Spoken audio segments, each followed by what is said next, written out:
कुछ लोग आपने देखे होंगे तैयारी करते हैं जो अपने गवर्नमेंट एग्जाम्स होते हैं उनकी, किसी को आईएएस बनना है, किसी को आईपीएस बनना है। कुछ स्टूडेंट्स कोटा जाते हैं, बाद में कुछ फंदा भी लगा लेते हैं वहाँ प्रेशर में आके, है ना। 10-10 साल लगा दिए, आधी जिंदगी बीत गई, बूढ़े होने को आ गए बट अभी भी लगे हुए हैं एग्जाम क्लियर करने में। वो कैसे इडियट है फिर? उनकी परसिस्टेंस कहाँ पे, क्या काम आई उनके? 10 साल बर्बाद कर दिए, जिंदगी का गोल्डन पीरियड आपने तहस नहस कर दिया, लगे हुए एक ही काम के पीछे, हो ही नहीं रहा। अब क्या? आपको एक बार देखना चाहिए था कि आपको गाइडेंस के साथ अगर परसिस्टेंसी होती है तो वो हो सकता है आपको गोल अचीव हो जाता। Might be there was some missing in the guidance, या आपका पाथ रॉन्ग था, या आपकी चॉइस गलत थी, या आपने प्रेशर में आके कर लिया, या आपका वो पैशन था ही नहीं। 10 साल अगर कोई किसी चीज़ के पीछे भागेगा तो मुझे तो नहीं लगता कि वो उसका पैशन, तो डेफिनेटली उसका पैशन वो है। और रही बात गाइडेंस की, तो गाइडेंस भी लोग लेते हैं, उसी इंस्टीट्यूट से कुछ और बच्चे पास आउट होते हैं, वो भी सिलेक्ट होते हैं, बट वो एक अच्छा नहीं हो पा रहा है।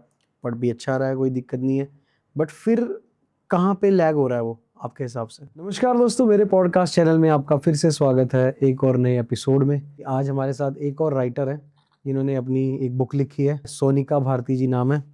और सबसे पहले मैं स्वागत करता हूँ मैम आपका। कैसे हैं आप? मैं बिल्कुल ठीक हूँ सर, आप कैसे हैं? बिल्कुल मैम, मैं भी बढ़िया। और जैसे कि मैं स्टार्टिंग में बता देना चाहता हूँ कि dear idiot, this is life, ये बुक आपने लिखी है। ये मेरी पहली बुक है हाँ। जो मैंने अपनी लाइफ एंड प्रोफेशन के बारे में लिखा है। ओके, तो इसके अंदर काफ़ी मोटिवेशनल चीज़ें होने वाली हैं फिर तो। आज आज तो मोटिवेशन से भरा हुआ होगा हमारा ये पॉडकास्ट का रूम, है ना? बिल्कुल सर, बिल्कुल। ठीक है जी। तो शुरुआत करते हैं कि सबसे पहले जो एक राइटर से मेरा सवाल रहता है कि भाई लिखा क्यों आपने? लिखा क्यों है आपने बेसिकली ये? सर, इसके लिए एक मैं छोटी सी स्टोरी सुनाती हूँ। एक लड़की थी, बॉर्न इन बिटवीन नेचर्स, बहुत ही इंट्रोवर्ट, बहुत ही इंट्रोवर्ट, बुक्स में ही खोई रहती थी। उसको बुक्स पढ़ना बहुत अच्छा लगता था, और बस ये उसकी लाइफ थी। नॉर्मल स्कूल वगैरह, and she was a nature lover. Family बहुत अच्छी थी, सब कुछ। फिर उसकी शादी हो गई, एंड शादी होने के बाद शादी भी बहुत अच्छे घर में हुई, हस्बैंड बहुत सपोर्टिव, सब कुछ था। But at times she felt कि नहीं, कुछ तो मिसिंग है। अब वो क्या चीज़ें थी, उसको लगता था लाइफ में सब कुछ मिला, सब कुछ, शी वॉज ग्रेटफुल, लेकिन कुछ मिसिंग था जो उसको करना था। और वहीं से उसके दिमाग ने सोचा कि नहीं, हम कुछ करते हैं। And without it thinking she joined a course that was CS, company secretaryship. और उस कोर्स को उसने किया। कैसे किया, विद दैट इकोसिस्टम, वो सब कुछ इसी बुक में है। करने के लिए उसने कितनी मेहनत की, या क्या क्या चैलेंजेस फेस किए उसने, और वो इंट्रोवर्ट लड़की कैसे एक्सट्रोवर्ट बनी, उसने अपने अंदर के फियर को कैसे हटाया। और कोर्स करने के बाद she came to the profession. Profession में आने के बाद वहाँ पे क्या चैलेंजेस फेस किए, क्या सीखा, क्या लर्न किया, तो ये सब कुछ इस बुक में है। और उसमें उससे लगा कि बहुत लोग ऐसे हैं जो अपने ड्रीम होते हुए भी ड्रीम को अचीव नहीं कर पाते, या प्रोफेशनल कोर्स करते हैं, जॉइन करते हैं, या कोई ड्रीम देखते हैं या ये करना है, वो बीच में ही छोड़ देते हैं। तो मुझे लगा कि नहीं, जब मैं कर सकती हूँ वो चीज़ अगेंस्ट ऑल ऑड्स, तो और लोग क्यों नहीं कर सके। तो वो एक्सपीरियंस मैंने इस बुक में डाला कि इसको एक बार देखिए कि मैंने क्या चैलेंजेस फेस किए, मैंने कैसे ड्रीम को अचीव किया। एंड उसके लिए अगर आपके पास भी कोई स्पार्क है, कोई ड्रीम है, आप भी इसको परस्यू करिए, अपने अंदर के फियर को निकालो। एंड वो सारी कुछ मैंने इस बुक में लिखी थी। वो मेरा विज़न ये था कि लोगों को मोटिवेट करके to help them to achieve that dream. तो that was the reason for writing this book. शुरुआती दिनों की बात करें आपकी, जब आपने बताया था कि आपकी शादी के बाद ही ये सब कुछ आपने शुरू किया है, तो जब लड़की दूसरे घर में जाती है, बेसिकली अपने ससुराल जाती है, तो उसके बाद काफ़ी सारी प्रॉब्लम्स उसकी लाइफ में आ जाती हैं। हमने बताया कि आपके हस्बैंड सपोर्टिव थे, बट उसके बावजूद कोई ऐसी परेशानी रही हो आपको जो आपने फेस की हो, मतलब चैलेंजेस जो आपने फेस किए? तो चैलेंजेस इस बुक के लिए या मेरे प्रोफेशन के लिए मैं बता सकती हूँ। शादी के बाद या रिस्पॉन्सिबिलिटीज़ थी, मैंने हर रिस्पॉन्सिबिलिटीज़ निभाई। गेस्ट है या कोई भी है, तो कुछ ही दिनों में मैंने सब कुछ सीखा। कुकिंग क्या करना है, कैसे करना है, मेरे हस्बैंड ने सिखाया। He basically taught the joy behind cooking, कि खाना बनाना सिर्फ खाना खाना नहीं होता है, इट्स एन एक्सप्रेशन, इमोशंस, ये सारा कुछ मैंने सीखा वहाँ पे। अब जब मैंने ज्वाइन किया तो ये सारी रिस्पॉन्सिबिलिटीज़ थी। ज्वाइन करने के बाद पहली प्रॉब्लम ये था कि सारे इकोसिस्टम के अंदर ही करना था हमें। उसके बाद आई गॉट कंसीव्ड, बट उसके बाद भी मैंने नहीं छोड़ा कि नहीं मुझे किसी भी तरह करना है। और पूरे दिन काम करने के बाद मैं बहुत थक जाती थी, तो I started waking up in the morning. 4 बजे 3:30 बजे मैं सुबह उठ जाती थी। तो वो टाइम जो था वो मैंने फिर उसको यूज़ किया कि सुबह 4 बजे से 7 बजे तक का टाइम में उसमें मैंने पढ़ाई की। परेशानी थी लेकिन साथ में सॉल्यूशंस भी थे। मैंने जो भी परेशानी आई उसको सॉल्यूशंस निकाला। एक और परेशानी आई कि मैं साइंस बैकग्राउंड से थी, मैंने बीएससी किया था, और जो ये कोर्स है completely accounts and taxation and law है, बिल्कुल ही स्ट्रीम चेंज हो गया था। तो उस समय फिर मैंने सॉल्यूशन ये निकाला कि मैंने बिल्कुल बेसिक किताबें खरीदी, लाइक क्लास 11-12 की कॉमर्स की बुक्स, उसको मैंने पढ़ा। तो आप ये जस्ट इमेजिन करिए कि एक married women, soon to be mother, and seriously she is reading text books, school की बुक, वो भी रात को या सुबह 4 बजे उठ के। तो वो बड़ा ही मतलब चैलेंजिंग था मेरे लिए, लेकिन साथ में ये दिस इट वर्कड। जो मेरे कंसेप्ट्स नहीं क्लियर हुए थे या लॉ समझ में नहीं आता था या अकाउंट्स के गोल्डन रूल्स नहीं समझ में आते थे, वो सारे कुछ मैंने एक एक करके क्लियर किया। देन आई उसके बाद फिर मैंने कोर्स स्टडीज़ किया, कोर्स स्टडी मटेरियल्स वो पढ़ा।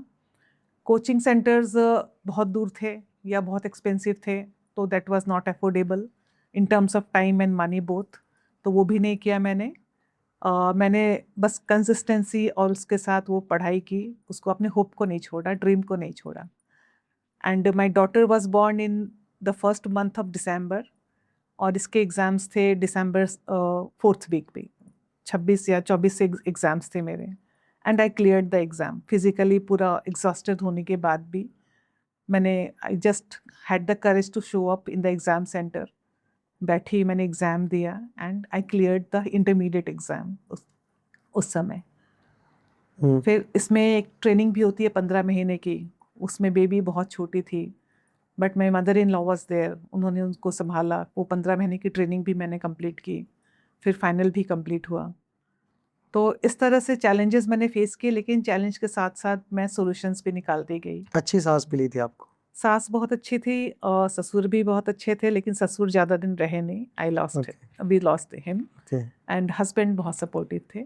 ओके। तो अच्छा, ये था। इंसान की लाइफ में ना ऐसा पल भी आता है कि जब उसको लगता है कि यार सब कुछ खत्म हो गया है ना, अब नहीं हो सकता, हाथ खड़े हैं, ऐसी कोई सिचुएशन आई? ऐसे सिचुएशन तब आई जब मैं बहुत थक जाती थी और मैं रात को पढ़ने बैठती थी। एक तो रात का समय होता था, ऑलरेडी अब थके हुए हो, ऊपर से बिल्कुल ऐसे कंसेप्ट जो आपको समझ में नहीं आता था। मैंने होप तब भी नहीं छोड़ा था, लेकिन मन में डर था कि what if this is the end, what if this is the end of my career.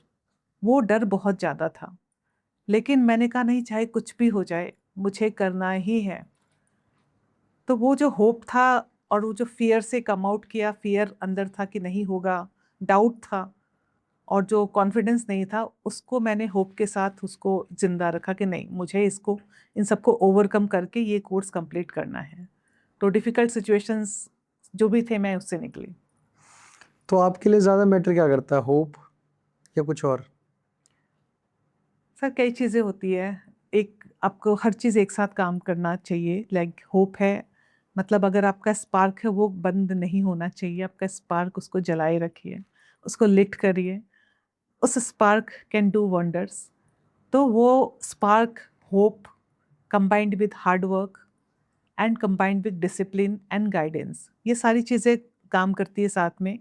And जो पर्सन आपको सपोर्ट कर रहा है, take help of that person, वो पर्सन आपके साथ हो, तो वो सारी चीज़ एक साथ काम करती है, पूरा ecosystem, plus you give your 100% honesty.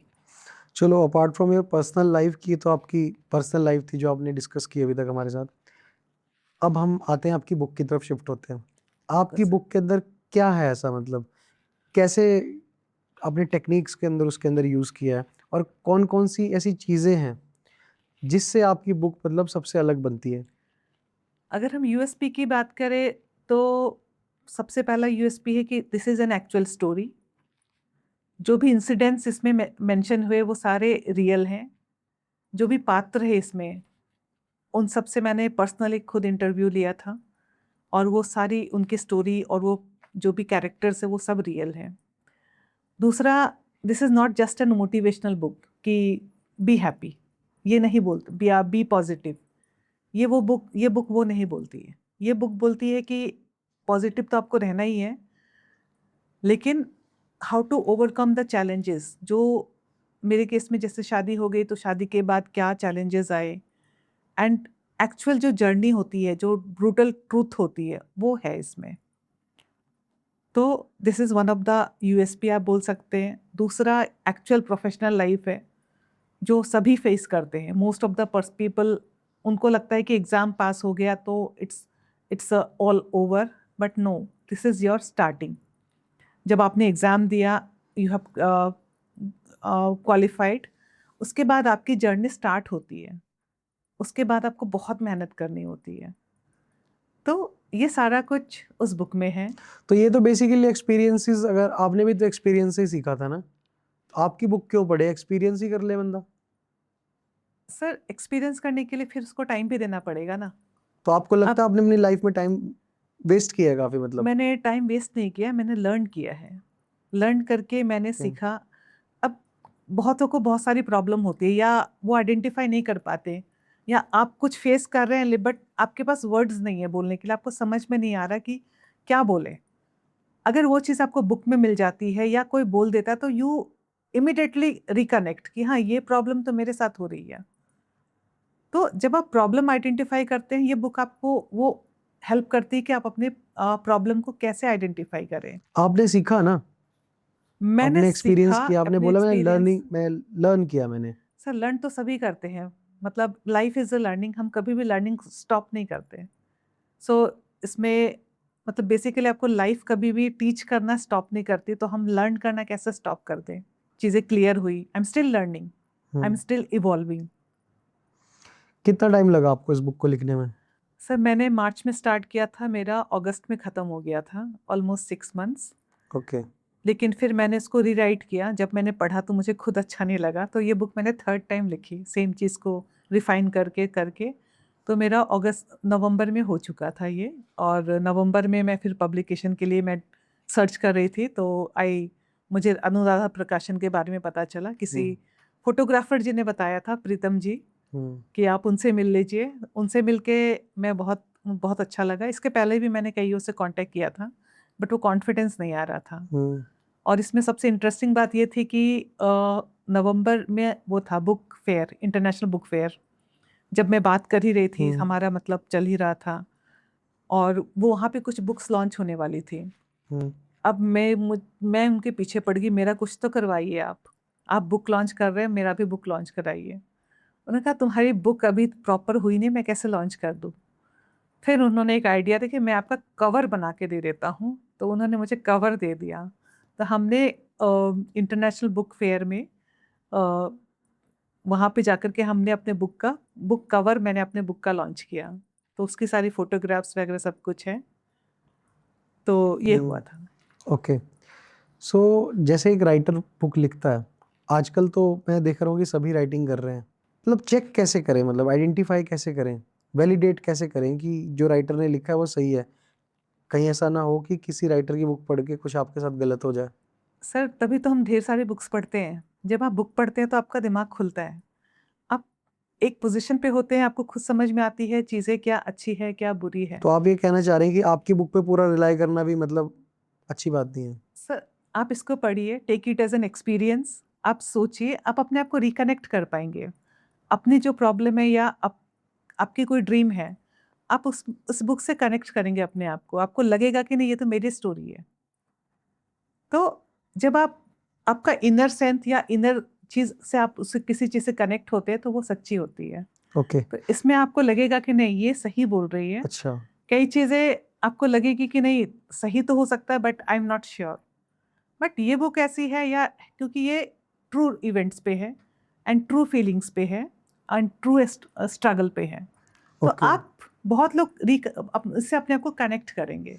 Okay, आपकी बुक के जो मेन प्रिंसिपल्स हैं बेसिकली जो आपने इसके अंदर यूज किए वो क्या है? सब कंसिस्टेंसी, एक है burning desire, you should have burning desire to achieve something, set your goals. उस गोल को अचीव करने के लिए you have to be consistent with discipline and proper guiding. Hmm so इसमें कई चीज़ें आती है कि आपका सपोर्ट सिस्टम क्या है, या आप नेवर गिव अप एटीट्यूड वाले होने चाहिए कि चाहे कुछ भी हो जाओ ठीक है, मैं गिव अप नहीं करूँगी। कोई मजाक उड़ा रहा है but you are on your mission कि नहीं, मुझे ये कंप्लीट करना है, हम्म आप प्रॉपर उसमें गाइडेंस लेते हैं। तो ये प्रिंसिपल्स है मेरे बुक के। आप जज्बे की बात कर रहे थे ना कि जज्बा होना चाहिए काम करने का, बर्निंग डिजायर, बर्निंग डिजायर, जज्बा। यस। आप कभी ट्रेन में सफर किया आपने रेगुलर बेसिस पे, कभी कभी किया हो? हाँ, सफ़र तो बहुत किया है लेकिन रेगुलर बेसिस पे नहीं। नहीं किया? कभी किसी बस में गए हो रेगुलर बेसिस पे? हाँ, दिल्ली के बसों में, दिल्ली की बसों में चढ़े ब्लू होंगे? लाइन पे चढ़ी हूँ मैं चढ़े काफ़ी। हो ना? ओके। आपने कुछ फेमिलियर फेसेस देखे होंगे वहां पे। एक बस में एक अंकल चढ़ते हैं या कोई लड़का चढ़ता है, लेडी चढ़ती है, सामान बेचते हैं। सामान बेचते हैं बड़े जोश के साथ, सामान ले लो। मैंने भी स्टार्टिंग में सफ़र किया तो 1 साल पहले देखा तो भी वो सामान बेच रहा था। हाँ, हो सकता है पहले कैंडी बेच रहा था, अब चूरन बेचने लगा है। 2-4 साल बाद थोड़ी सी और ज़्यादा चीज़ें बढ़ी तो उसने सेल्फी स्टिक बेचना शुरू कर दिया, चार्जर बेचना शुरू कर दिया, ठीक है, डाटा केबल बेचना शुरू कर दिया। पर मैंने उनको वहीं देखा, वो बस में चढ़ते हैं बड़े जज्बे के साथ। सोच उनकी वही है कि ये ले लोगे तो मतलब आपको एक बार के लिए वो इतना वो कर देंगे कि आप सोचोगे कि यार अगर मैंने इससे नहीं लिया तो फिर तो मेरा तो बहुत महंगा पड़ेगा मुझे, और आप वो लेते हो, खरीदते हो। क्या आप उस जज्बे की बात तो नहीं कर रहे? नहीं सर, ये जैसे मैंने पहले ही बताया था, ये this is not just a motivational thing, it is motivation backed by your practical experience, जिसमें कि आपने सचमुच मेहनत की है, सचमुच आपने जिया है वो लाइफ, स्ट्रगल थी आपके पास। तो ये बेसिकली है, आपने अपने गोल को पहचाना कि मुझे ये करना है, लेकिन उस गोल को अचीव करने के लिए आपने क्या क्या करना है या कैसे करना है, इट्स ऑन दैट। ओके, तो आपके कहने का मतलब ये कि उनके पास गोल नहीं होता जो वो बस में चढ़ते हैं, उनके पास कंसिस्टेंसी नहीं नहीं होती, नहीं जो रोज सुबह उसी बस में, सेम बस में एक ही दिन में 10 बार चढ़ता है और 10 बार वही रिपीटेड लाइन बोलता है जिसको आप कंसिस्टेंसी बोलते हैं, नहीं, और जो वही बर्निंग जो आपने बताया मुझे। वो सेल्स पर्सन है, और जैसा आपने बताया, मतलब आप उसके ग्रोथ की बात तो नहीं कर रहे हैं या क्या? मतलब क्वेश्चन इज नॉट क्लियर। मैं कह रहा हूँ उसकी ग्रोथ हुई क्यों नहीं जब सब आप कुछ उसने कैसे बोल दिया? सकते हैं उनकी ग्रोथ नहीं हुई? आपने बोला ना पहले वो कैंडी बेचते हाँ, थे, आप कैंडी सेल्फी बेचता, स्टिक बेचते वो तो हैं। इवॉल्व हुए ना, क्योंकि पहले लोग इवॉल्व कैंडी हुए। खरीदते थे, अब सेल्फी कैंडी स्टिक ज्यादा। अभी भी खाते हैं, हम्म, अभी भी, हाँ, selfie stick is in trend. तो कैंडी और उसमें जो सामान है उसमें चेंज हुआ ना, एटलीस्ट आपको क्या पता उसकी इनकम, उनकी इनकम बढ़ी कि नहीं बढ़ी? उनकी इनकम तो बढ़ी होगी ना। हम्म। तो आपको लगता है कि वो सक्सेस है? मतलब ये 10 साल डिपेंड पहले भी करता है। वही रोडवेज की बसों में धक्के खा रहा था वो, हो और सकता आज भी है, वही रोडवेज की हो बसों में सकता धक्के है खा रहा है। उनका गोल वही हो, वो वही बेचना चाहते हो, या इस वो उनके कंफर्ट में आ गया हो, इसके बियॉन्ड वो जाना नहीं चाह रहे हो। अच्छा, क्या गलतियां हैं जो ये लोग करते हैं जो शायद आम इंसान को नहीं करनी चाहिए? शायद हमारे लिए भी, हम भी कुछ लाइफ में ऐसी गलतियां कर रहे हो डेली बेसिस पे जो हमें स्टक करती हैं, हमें रोकती हैं, बाउंड करती हैं चीजों से आगे बढ़ने से। इसमें है कि एक चीज़ है कि आप फर्दर स्किल डेवलपमेंट छोड़ देते हैं, आप फर्दर ग्रोथ या फर्दर लर्निंग छोड़ देते हैं कि मैंने एक जगह, मुझे नौकरी मिल गई, आई एम नाउ कंफर्टेबल, मैंने काम सीख लिया वहाँ पे, 2 महीने 6 महीने लगे मुझे, मैंने ट्रेनिंग की, काम सीख लिया, I am getting x amount, जो मेरा हर महीने बढ़ जाएगा 5%, 10%, या सॉरी हर साल मेरे को इंक्रीमेंट मिल जाएगा, and this is my profile. आप वहाँ पे स्ट्रक हो जाते हैं। आप आपने एक जॉब पकड़ी ठीक है, लेकिन उससे बियॉन्ड नई चीज़ें तो सीखी है, नए स्किल सीखिए, या चलो ठीक है वो जॉब आपको अच्छी लगती है आप करो, लेकिन उसके अलावा लाइफ में करने के लिए और भी बहुत कुछ है। कोई नई स्किल डेवलप करिए, कोई नई चीज़ सीखिए, नए कोर्स में एडमिशन लीजिए, या नई जगह जाइए, या उस जगह पे जहाँ पे है उससे ग्रो करके आगे निकलने की कोशिश करिए। अगर आपको आपका गोल है वहाँ पे, या आपका मिशन है कि नहीं मुझे यहाँ जॉब नहीं करना, मुझे कुछ अपना स्टार्ट करना है। नॉर्मली जॉब में आने के बाद इन केस ऑफ प्रोफेशनल्स उनको लगता है कि इट्स ऑल, मैंने सब कुछ अचीव कर लिया, मुझे अब यहीं स्ट्रगल करना है, यहीं जीना मरना है। तो यहाँ आकर के उनका वो जो ड्रीम है वो डेड हो जाते हैं। तो ये आपको तो लगता है कि ड्रीम ये जो आपने बात कही कि वो सोचना ही बंद कर देते हैं, उनको लगता है कि सेटिस्फेक्शन हो गया, बिल्कुल। तो आपके हिसाब से वो सही है या गलत है, हाँ या ना में? अगर मेरे पर्सपेक्टिव से देखेंगे तो वो सही नहीं है, लेकिन यू नेवर नो, उनका गोल ही वही था कि मुझे एक जॉब मिल जाए, एक कंपनी मिल जाए, या एक गवर्नमेंट जॉब मिल जाए। दैट वाज अगर लाइफ का गोल था वो सही है। लेकिन अगर आप ये भूल जाते हैं कि you are capable of achieving many much more thing. अगर एज एज अ CS मैंने कोर्स किया एंड मैंने जॉब ज्वाइन किया या मैंने आगे किया, तो मेरे पास इतनी कैपेबिलिटी है कि मैं आगे बढ़ सकूं। तो मेरे माइंड में ये था कि मैं अपना इंडिपेंडेंट स्टार्ट करूं, तो वो भी हम कर सकते हैं। तो वो फियर जो होता है कि नहीं, फियर ऑफ अननोन, उससे आपको निकलना है। आपका गोल क्या था? मेरा गोल था मुझे एक आइडेंटिटी, मैं 4 लोगों के सामने प्रॉपर बात करूं, उन लोगों को थोड़ा इंस्पायर कर सकूं टू अचीव देयर गोल्स। हम्म। सो मेरी ज़िंदगी बिल्कुल शांत नदी की तरह चल रही थी। इट आई वाज़ हैप्पी, लेकिन फिर I joined it and fast forward I am a qualified company secretary, I am a law graduate, I am an independent director qualified, and I am a professional coach. I am a regular visiting faculty to for the uh, CS qualified final students. Okay, आपका गोल achieve हो गया? Sir मैं कभी रुक नहीं सकती, तो कभी भी मैं मेरा गोल की गोल बात करूं जो आपने जो गोल लेके सेट किए चले था थे। उस समय वो अचीव हो गया। ओके। इसमें एक छोटी सी स्टोरी बताती हूँ अबाउट माय, जब हम फाइनल कर लेते हैं CS का या प्रोफेशनल एग्ज़ाम इसका, तो हमारी 15 दिन की ट्रेनिंग होती है। उस 15 दिन की ट्रेनिंग में एक दिन वो होता है जब हमको अपना PPT बनाना होता है एंड प्रेजेंट करना होता है। ग्रुप बना दिए जाते हैं। तो जब ग्रुप बन जाता है, वो ग्रुप मिल करके एक टॉपिक तैयार करता है एंड बारी-बारी से स्टेज पे उसको प्रेजेंट करता है। हर एक का अपना-अपना रोल होता है। तो जब मैंने किया था और जब मेरी बारी आई थी, आई वाज़ सो नर्वस, मैं कुछ नहीं बोल पाई थी। बड़ी मुश्किल से क्या समूह बोला मुझे नहीं पता। It was a disaster, it was a mess. मैं बहुत बुरा लगा मुझे। मुझे ऐसा लगा कि बस कहीं घुस जाऊँ, कोई मुझे ना देखे। सो वो मुझे बहुत बुरा लगा था, बहुत चुभा था कि यार मैं बोल नहीं पाई, और अपने ही स्टूडेंट्स 50 स्टूडेंट थे, उनके सामने मैं नहीं बोल पाई, मुझे बहुत बुरा फ़ील हुआ था। लेकिन फिर मैंने वहीं पे हार नहीं मानी, मैंने उस पे वर्क किया कि नहीं, ये नहीं होना चाहिए था। मुझे जैसे सबने अच्छे से बोला, मुझे भी अच्छे से बोलना चाहिए था। तो फास्ट फॉरवर्ड, अब वही रूम है, वही ट्रेनिंग प्रोग्राम है 15 डेज़ वाला, जिसमें एक दिन का प्रोग्राम मैं लेती हूँ एज़ अ फैकल्टी। जहाँ पे मैं बोल ओके। नहीं पाई थी जिस रूम में, उसी रूम में मैं I am taking full day 3 hours का सेशन लेती हूँ मैं, and I am rated as one of the best faculties. So okay. This is one of my achievements. Okay. ठीक है, उसके बाद मेरा ड्रीम था कि यार लोग बुक कैसे लिख लेते हैं, इतनी बड़ी-बड़ी बुक। मतलब मेरे लिए ये कुछ आउट ऑफ द वर्ल्ड चीज़ें थी। फिर मेरे माइंड में आया कि व्हाई नॉट मी, मैं बुक बहुत पढ़ती थी, अभी भी पढ़ती हूँ। तो आई स्टार्टेड, मैंने मार्च में स्टार्ट किया था, मार्च 25 में, और मैंने पहला पन्ना लिखा, दूसरा लिखा, पहला चैप्टर कंप्लीट किया, दूसरा, वो बस होता गया। टाइम नहीं था, फुल टाइम मैं जॉब में हूँ, फुल टाइम मेरा घर है, उसके बाद भी मैंने टाइम निकाला एंड 6 महीने के अंदर वो जो भी लिखा मैंने, वो एक बुक का शक्ल ले लिया उसने। हम्म। तो जब बुक कंप्लीट हो गया, पब्लिश हो गया, तो it was one more achievement. CS करने के बाद I didn't stop, I did my law degree also.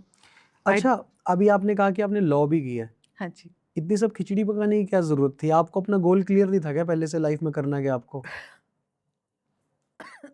Sir goal clear था, अपनी आइडेंटिटी एक बनाना। तो लॉ में उसके आपने क्या किया फिर? लॉ से क्या हुआ? अगर आपको पता हो, CS का कोर्स एंड लॉ हम्म, का कोर्स जो है एक दूसरे को सप्लीमेंट करते हैं। हम्म, CS में कंपनीज एक्ट पे बहुत फोकस है, बट उसमें जनरल लॉ लिटिगेशन कम है। तो उसको सप्लीमेंट, कई बार मुझे लगता था कि मैं अपने क्लाइंट को प्रॉपर एडवाइस नहीं कर पा रही क्योंकि मेरे पास लॉ की डिग्री नहीं है। तो उसी को और स्ट्रांग बनाने के लिए मैंने LLB किया। ओके। लॉ करके वो चीज़ें मेरी कंप्लीट हुई। Now I right CS LLB। फिर देर इज़ मैं काफ़ी कंपनियों के बोर्ड पे हूँ। तो एक टर्म होता है इंडिपेंडेंट डायरेक्टर, कि जो लिस्टेड कंपनी या कई कंपनी से दे हैव टू अपॉइंटेड। तो बोर्ड पे अगर आप होते हैं किसी कंपनी में तो आप काफ़ी कुछ कंट्रीब्यूट कर सकते हैं अबाउट योर कॉर्पोरेट गवर्नेंस, अपने व्यूज़ दे सकते हैं आप उसमें। बोर्ड में वोकल होते हैं, आप बोलते हैं। तो उसके लिए फिर there is also again a course जो Indian Institute of Corporate Affairs करवाती है, मैंने फिर वो ज्वाइन किया। एंड ड्यूरिंग कोविड जब मैं घर पे थी मैंने उसको भी क्लियर किया।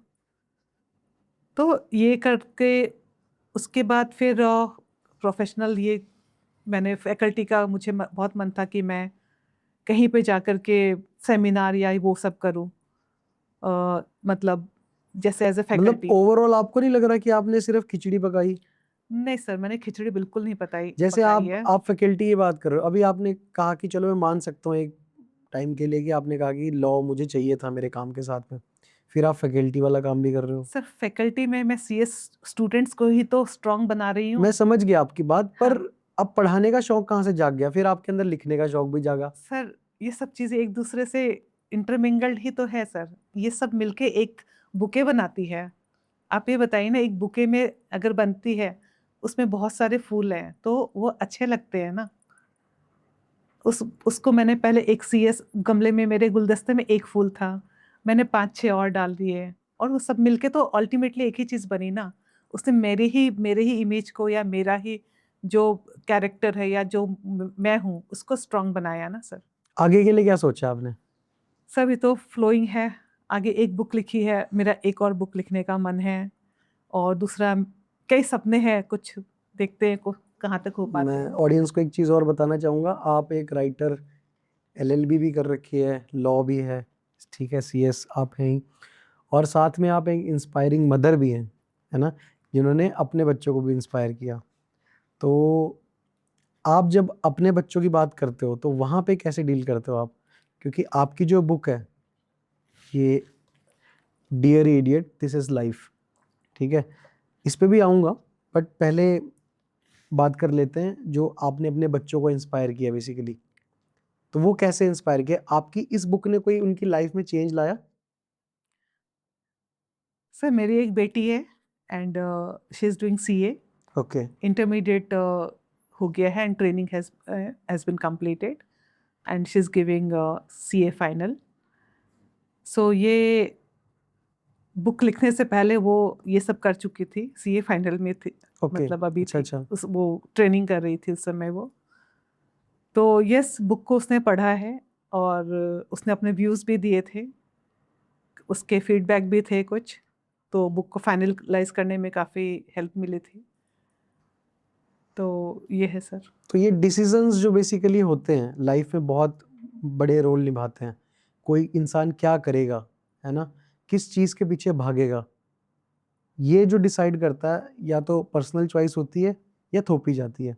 तो आपका जो जो आपकी डॉटर है उनका जो स्टडी बैकग्राउंड है वो किससे इंस्पायर है, आप लोगों से या आपने फीड किया है? सर फीड तो नहीं किया था, लेकिन हाँ, हमें ये लगा था एज ए पेरेंट बच्चे को गाइड करना या बच्चे को क्लैरिटी देना ज़रूरी था। हम्म, तो जब छोटी थी तो ही हमने कहा था कि आप CA या CS में कर सकते हो, एंड उसके माइंड में भी क्लियर था। लेकिन मुझे कई बार उस वो थोड़ा-सा हो जाती थी कि नहीं मुझे नहीं करना। तो इनफैक्ट जब 11-12 में थी और जब कॉलेज में उसने फर्स्ट ईयर में ही जॉइन किया था, तो सी सडनली सेड कि मुझे कोई सीए बीए नहीं करना। मैंने कहा ओके ठीक है कोई बात नहीं। मैं लगा कि मैंने ज़्यादा बोल दिया उसको या क्या है। तो आई वाज कूल। वहाँ पे उसने अपनी ड्रामेटिक सोसाइटी ज्वाइन की थी। She was in Bhagat Singh evening college. तो वहाँ पे उसको लगा कि नहीं मैं इधर करूँगी, उसमें उसका बहुत इंटरेस्ट था। देन शी सेड कि आई विल डू सिनेमेटोग्राफी। तो हमें नहीं पता था क्या होता है सिनेमेटोग्राफी, बट हमने फिर देखा, रिसर्च किया। तो आई सेड ठीक है, if you want to go for that तुम जाओ, तुम खुद अपना सर्च करो एंड आप देख लो कि अगर आपको करना है there is some course for this, we will help you. और फिर थोड़े दिन के बाद उसने कहा नहीं I will have to go for mass comm, मुझे जर्नलिस्ट बनना है। तो फिर मैंने मास कॉम सर्च करके बताया कि देखो जर्नलिस्ट बनना है तो ये चीज़ करना होगा, एंट्रेंस देना होगा, तो आर यू रेडी? तो वी आर ठीक है, वी आर ओके। बट ये चीजें आप क्यों सर्च कर रहे थे? क्योंकि सर अगर बच्चा कुछ करना चाहते हैं आप उसको सपोर्ट तो करोगे ना। अगर बच्चे ने कहा मुझे मास कॉम करना है और मैं कुछ नहीं करती, छोड़ देती कि तू जाओ का जहाँ पे करना है करो, तो यू नेवर नो कि उसको कुछ समझ में ही नहीं आती या कहाँ से करना है। इतना तो मैं हेल्प कर सकती तो हूँ ना कहीं ये सर। तो नहीं कि आपके समझाने से वो उस लाइन में चली गई, सीए नहीं, वाले में? सीए नहीं, वो सारा घूम फिर के उसने खुद एसेस किया। एट द एंड उसने खुद एडमिशन लिया जा करके, हमें ओके। बताया भी नहीं। तो बस उसने ये बताया था कि मैं सीए में मैंने फॉर्म भर दिया है, ऑनलाइन पेमेंट करना है, इतने पैसे दे दो। तो ओके। मैंने कहा ठीक है। तो फिर मतलब हमने उसको फ्रीडम दिया बट साथ में गाइडेंस भी दिया जी। कि आपको क्या करना चाहिए, कैसे करना चाहिए। अच्छा ये करना है तो ये चीज़ ऐसे करना है या कहाँ से करना है। तो राइट। ये चीज़ें थी। सो आपने यहाँ पे लिखा है डियर इडियट, आपने इडियट वर्ड का यूज किया, किसको इडियट बोल रहे हो आप? लोगों को जो किताब पढ़ेंगे वो इडियट है? नहीं सर, ये ना लोगों को बोल रहे हैं ना पढ़ने वाले को, रीडर्स को तो बिल्कुल नहीं। ये इडियट हम उसको बोल रहे हैं anybody who is having a dream, वो उसको अचीव करना चाहते हैं और लोगों की परवाह किए बिना वो उस पे काम कर रहे हैं। They are on their mission. Basically being idiot is very hard, very tough. Idiots वो होते हैं जो परसिस्टेंटली अपने गोल की तरफ मूव करते हैं। वो ये केयर नहीं करते कि लोग क्या कहेंगे या लोग हंसेंगे, और ना ही वो फेलियर्स से घबराते हैं। In spite of every failures they show up कि ठीक है, हम हो गया, एक बार फेल हो गए कोई बात नहीं, हम इसको करेंगे। तो बेसिकली अगर आप देखें तो they are the person who make history. अगर हम थॉमस एडिसन की बात करते हैं, थॉमस अल्वा एडिसन की, it is said that he tried 1000 ways to invent the light bulb and he failed 1000 times. So इसको हम इडियोटिक परसिस्टेंस भी कह सकते हैं, क्योंकि उसने होप नहीं छोड़ी। उसको लोगों ने मजाक उड़ाया होगा या लोगों ने कुछ बोला होगा, बट उसके बाद भी उसने किसी की बात नहीं सुनी। उसको लगा था कि नहीं यहाँ पे कुछ होगा, और he tried and ultimately got the success. इसी तरह से राइट ब्रदर्स है। राइट ब्रदर्स में उसने ये बताया था कि हम 2 पहियों पे उड़ने वाला ऑब्जेक्ट बनाएंगे। उसका भी लोगों ने उनका भी मजाक उड़ाया था, बट उनका विज़न क्लियर था। उनको लगा था कि नहीं ऐसा कुछ बन सकता है, बनेंगे। तो वो फिर उन्होंने ट्राई किया एंड वो परसिस्टेंसी रखी, एक्सपेरिमेंट्स किया, फेलियर से घबराए नहीं, and they achieve the goal. So ये इडियोटिक परसिस्टेंस या कह सकते हैं आप कि फेलियर है, सब कुछ है। They have the courage to show up कि if you have a dream, आप उसको देखिए, आप उसको अचीव करिए। अच्छा, कुछ लोग आपने देखे होंगे तैयारी करते हैं, मतलब जो अपने गवर्नमेंट एग्जाम्स होते हैं उनकी, किसी को आईएएस बनना है, किसी को आईपीएस बनना है, किसी को कुछ बनना है। कुछ लोग को, कुछ स्टूडेंट्स कोटा जाते हैं, बाद में कुछ फंदा भी लगा लेते हैं वहाँ प्रेशर में आके, है ना? 10-10 साल लगा दिए, आधी ज़िंदगी बीत गई, बूढ़े होने को आ गए, बट अभी भी लगे हुए हैं एग्जाम क्लियर करने में। वो कैसे इडियट है फिर? उनकी परसिस्टेंस कहाँ पे, क्या काम आई उनके? 10 साल बर्बाद कर दिए, ज़िंदगी का गोल्डन पीरियड आपने तहस नहस कर दिया, लगे हुए एक ही काम के पीछे, हो ही नहीं रहा है, अब क्या?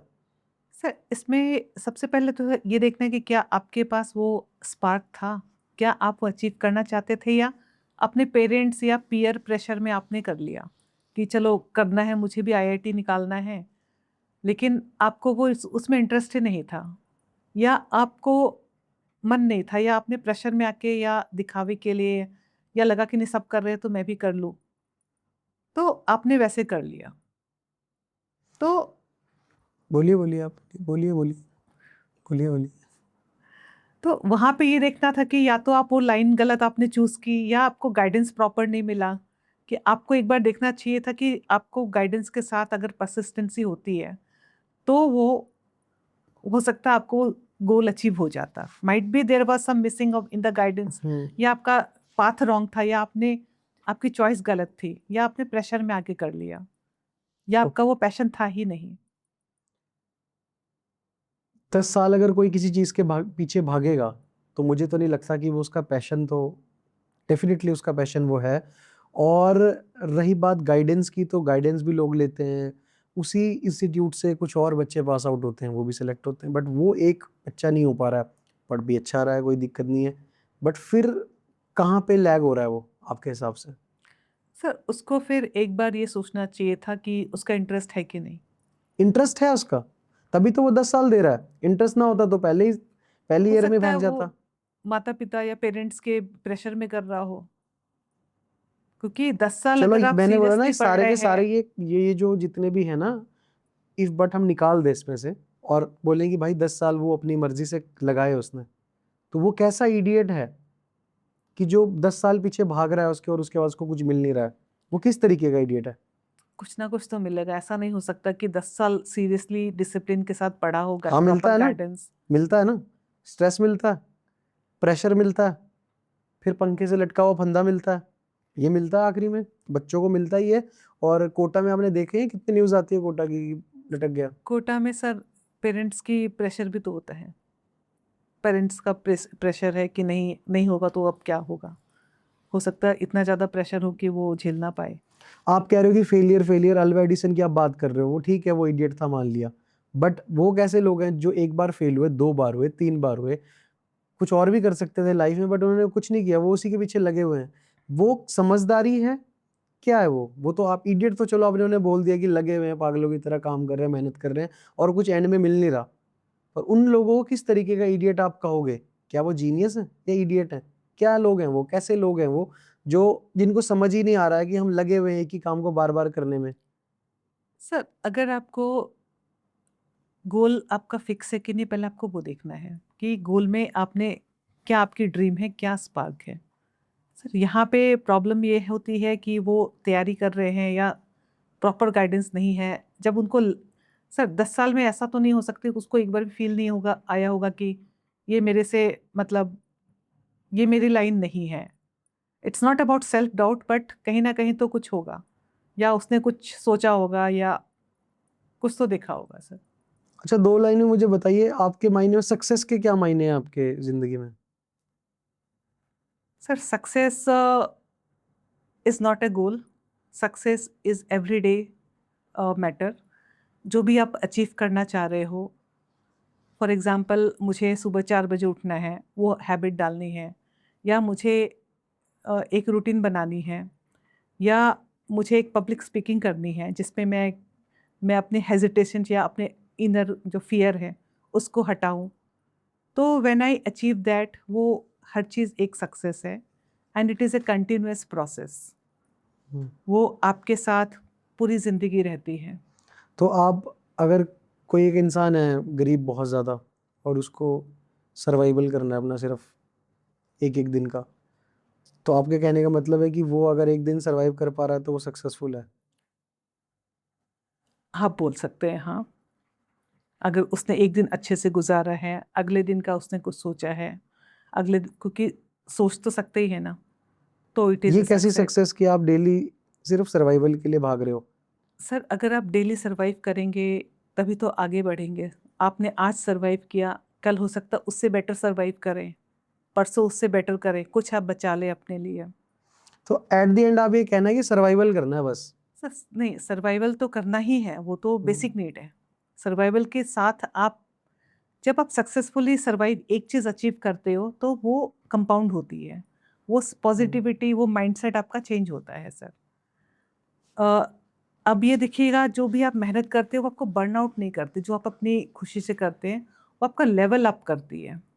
तो सर्वाइवल जो वो कर रहा है, वो स्ट्रगल कर रहा है, ठीक है, एक दिन किया उसने, बट आगे वो फिर आगे जाएगा, वो बर्नआउट नहीं होगा, उसका लेवल अप होगा, तो उसका माइंडसेट चेंज होगा।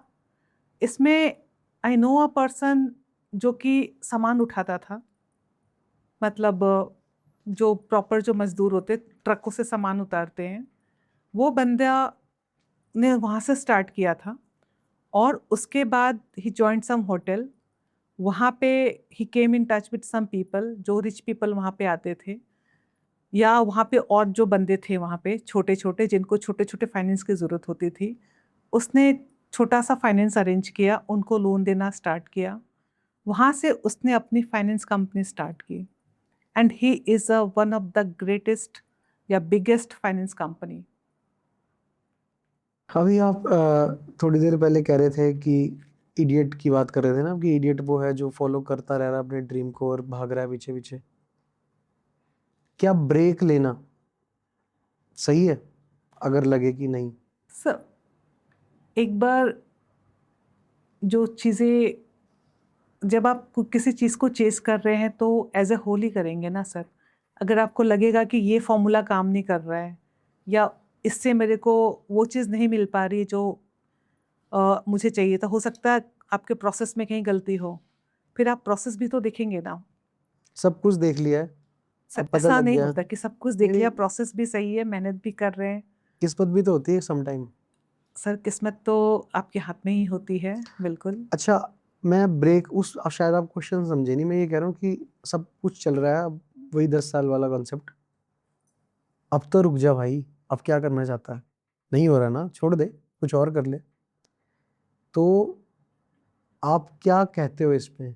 उसको वहां पे ब्रेक ले लेना चाहिए, ड्रॉप कर देना चाहिए, कुछ और चूज कर लेना चाहिए, या फिर लगा रहा है भाई, फिर भेड़ चाल चल करता रहा गधे की तरह मजदूरी, क्या फर्क पड़ता है? तो आपका इडियट वो वाला है, या ये वो इडियट है जो ड्रॉप भी कर सकता है चीजें?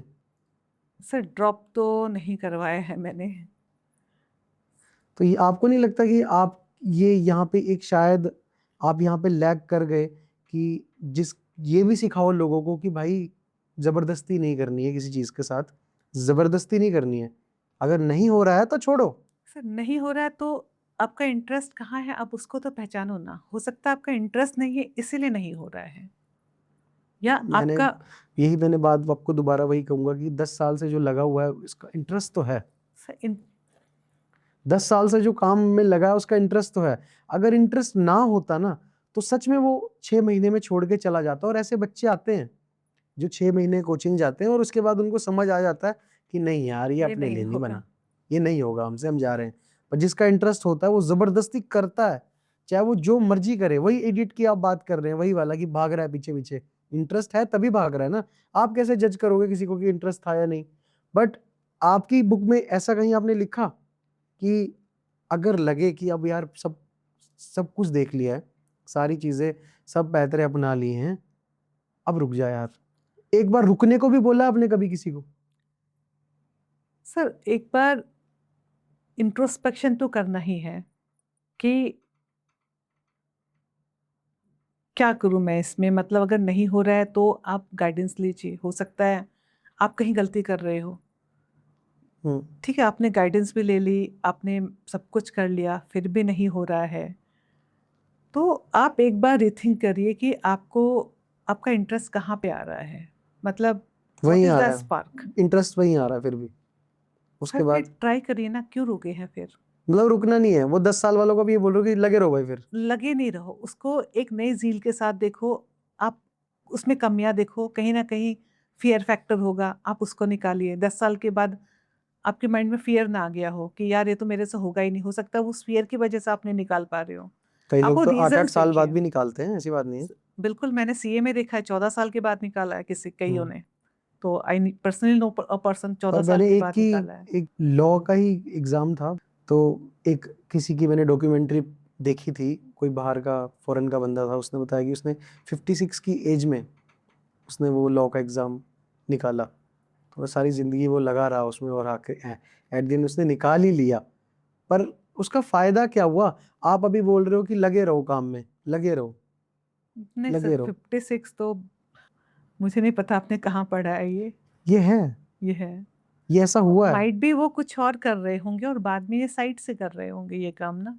फुल टाइम लॉ का एग्जाम 56 ईयर्स में तो मतलब was he in the full time कि मैं कॉलेज जा करके प्रॉपर वो ही कर रहे थे वो, नहीं, नहीं, ऐसा नहीं था। तो वो तो मैं तो ये देख रहा हूँ कि क्या आपने कभी किसी को रुकना नहीं सिखाया? सर रुकना, आपको लगता है रुकना गलत है? हाँ या ना में?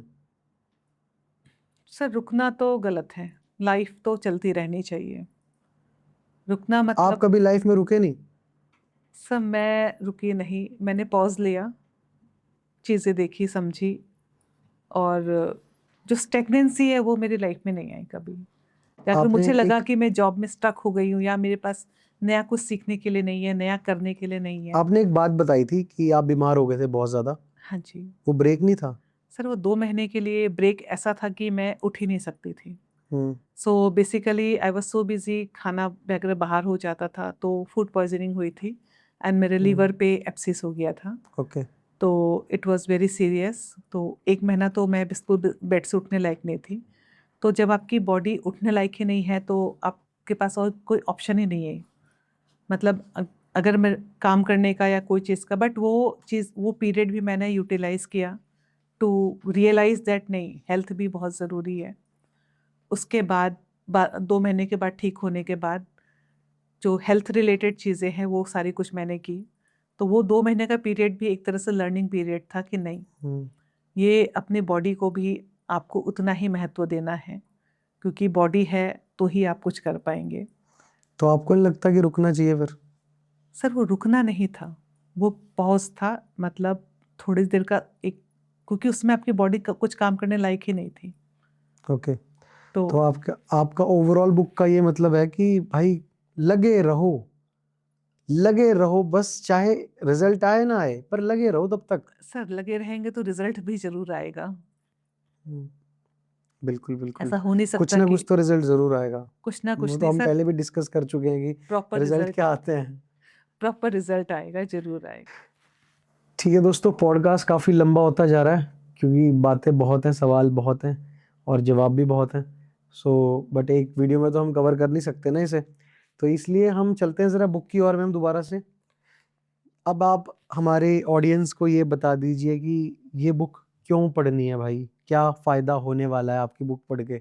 रुकना नहीं है, ये तो आपने बोल दिया है। ये बुक आपको रियलाइज करेगी कि ह्यूमन ब्रेन, ह्यूमन की जो ग्रिट है दैट बहुत बड़ी है। We are capable of achieving anything. हमारे में इतनी ज़्यादा स्ट्रेंथ है जो हमें खुद नहीं पता।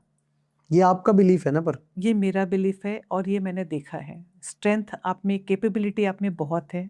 You are awesome, you can be successful and vulnerable at the same time. आप स्ट्रांग भी होंगे और फियरफुल भी होंगे। तो there is nothing called perfection. Perfection का वेट मत करिए, आप जैसे हैं आप स्टार्ट करिए, अपने आप परफेक्ट होते जाएंगे।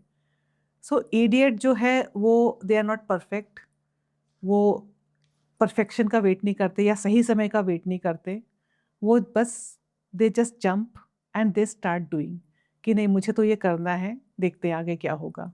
हुँ, जो ज़्यादा स्मार्ट होते हैं वो सोचते हैं कि नहीं पहले मैं बाकी चीज़ें ठीक हो जाए या ये ठीक हो जाए फिर मैं करूँगा, और वो समय कभी नहीं आता। हुँ। तो अच्छा, जो आपके बिलीफ्स हैं, तो आपने कहीं सुना है कि जो बिलीफ्स होते हैं वो टूटने के लिए ही बनते हैं? आपको नहीं लगता कि आपका बिलीफ भी टूट सकता है? सर बिलीव्स टूट टूट कर बनते हैं, बहुत सारी चीज़ें टूटती है तब आपके बिलीव्स बनते हैं। तो समटाइम जो बिलीफ बना हुआ है वो भी टूटता है। सर फिर एक और अच्छा बिलीव बनेगा, तो हम अच्छे की तरफ जाएं ना सर। ओके। सो दोस्तों, काफ़ी कुछ बातें हो चुकी हैं भाई पॉडकास्ट के अंदर। अगर आप ये बुक पढ़ना चाहते हो, dear idiot this is life, और ये सोनिका भारती जी ने लिखी है। काफ़ी मेहनत से लिखी है बुक, और मैम थोड़े नर्वस भी लग रहे थे आज, है ना? नहीं काफ़ी दूर से आए थे, दिल्ली से आए थे ma'am. Thank you so much ma'am, हमारे पॉडकास्ट पे आए और आपने अपना टाइम हमें दिया। और ये बुक्स आपको मिल जाएंगी आपके नज़दीकी बुक स्टोर्स के ऊपर, और Amazon। अमेज़न पे भी ई बुक इसकी अवेलेबल होती है, ठीक है। बाकी मैम का इंस्टाग्राम अकाउंट आपको दे देंगे डिस्क्रिप्शन में, वहाँ से आप जाके इनको फॉलो करिए, बातचीत करिए, सवाल करिए, क्योंकि कमेंट बॉक्स आपका है दोस्तों। और अगर आप भी चाहते हैं कि आपकी कहानी हेलिक्स टॉक पे आए तो भाई आपके लिए मोस्ट वेलकम है। आज हो सकता है मैम हमारे साथ बैठे हैं, कल आप भी यहाँ इस कुर्सी पे बैठ सकते हो हमारे साथ और हम बातचीत कर सकते हैं किसी मुद्दे पे, या आपकी किसी लाइफ की ऐसी स्टोरी के साथ जिससे लोगों का भला हो जाए। मिलते हैं किसी और पॉडकास्ट में, तब तक के लिए bye bye, thank you so much.